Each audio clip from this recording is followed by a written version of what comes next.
As you know, Vara Dark is not sponsored by Wizards of the Coast. I do not get preview cards, so I'm going to make the most out of what I can with what we are given for information, and I'm going to try to make it as enjoyable as possible for you all.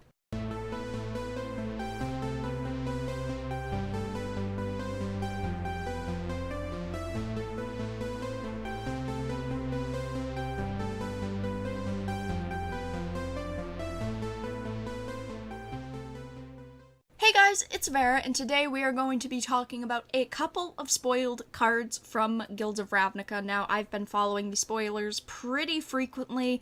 I've really been enjoying it so far. As we know, Ravnica is my favorite plane, so I'm excited to talk about the rares. Now, I'm not going to be talking about commons and uncommons. I don't think that's necessary, but I do want to talk about some of the highlighted rares that I've seen, and also some really good reprints that we've seen. So the first card is, of course, a reprint, and it is Chromatic Lantern. Now, this is a staple commander card, sitting at right around $15, and I am glad that this is getting reprinted. Commander players rejoice. Y'all are getting a fair reprint. It's a good card, of course. I don't think that it's going to hurt standard. I think it's gonna be an okay card in standard, but mono green Stompy or 3-colored are really going to like this because, you know, those decks are a thing in standard. The next card is a brand new card, and it is the first mythic that has been spoiled in Guilds of Ravnica so far, besides the promos and such, and it is called Dream Eater. This is a 4-colorless, 2-blue, 4/3 body, and it is a Nightmare Sphinx. I really like it. I think that it looks cool. The artwork is pretty solid. I do wish that the yellow was a little bit more vibrant. I do wish that the teals in there were a little bit more prominent.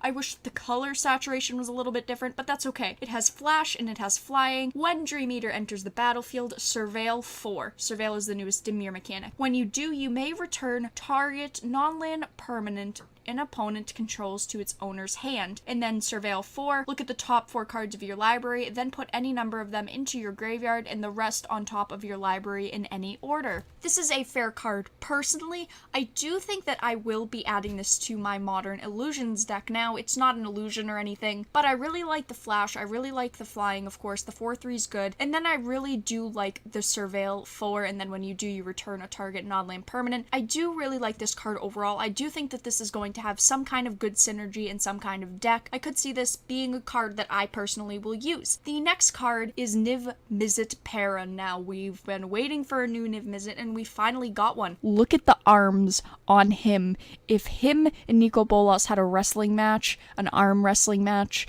you know your boy Niv Mizzet's gonna win. He's been working out in the gym every day for 4 years.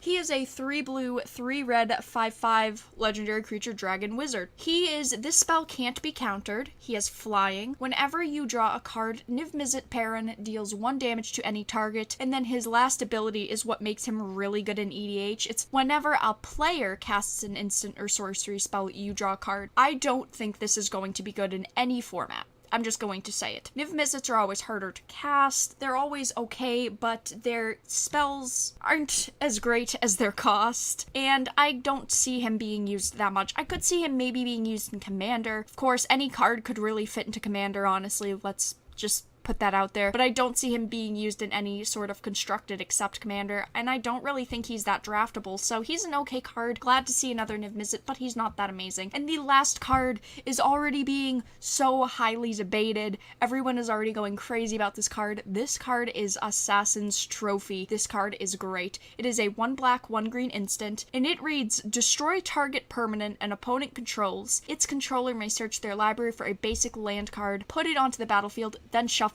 their library. So yes, this is better in some formats than Abrupt Decay because it can destroy lands, destroy target permanent and opponent controls. That includes lands. Now, this card is already pre-ordering for $28. I don't think it's going to be worth that much. It's just a rare. In my opinion, this will be a staple in Modern. I could see this replacing maybe Abrupt Decay in Modern. This is a very good card. But in Legacy and in Vintage, I do not see this replace Abrupt Decay. Abrupt Decay can't be countered, and that is huge in Legacy and Vintage. That is huge for formats like that. But I do see this being a staple in Modern, a staple in Standard. It's a great card. and I do see this sitting at right around a $15 to $20 price tag. Now, do I think it's worth $28? No, I think in the first 3 weeks, maybe a month, this card will go down, but I do think that this is an amazing card. The hype is real for this, and that's all I'm going to share with you guys for today. We haven't seen anything else that noteworthy. We've seen a ton of commons and uncommons so far, so thank you so much for watching. I appreciate all of the views and the new subscribers. I hope that you guys enjoyed again, and I'll talk to you guys again really soon.